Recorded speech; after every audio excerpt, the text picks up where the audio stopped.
Patapos na kayo maghapunan. Tapos sabi sa'yo ng nanay mo, ikaw na daw yung maghugas ng pinggan. Nagdahilan ka. Sabi mo may assignment ka pang gagawin. Kaya baka kung pwede, yung kapatid mo na lang muna ulit. Kaso nagdahilan din yung kapatid mo. Ang sabi niya siya na daw yung naghugas kanina.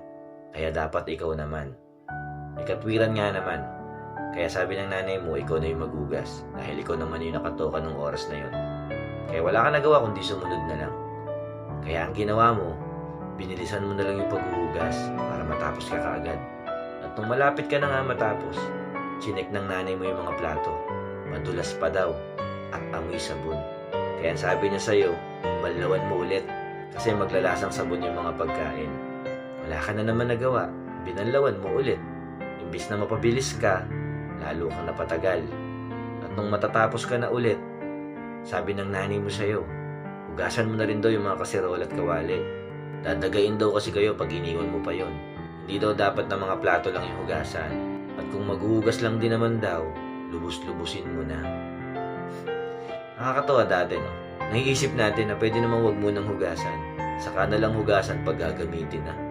Pero ngayon matatanda na tayo, baon-baon mo pa rin yung mga natutunan mo sa magulang mo. Kaya dapat kung may gagawin kang isang bagay, gawin mo na ng 100%. Galingan mo na.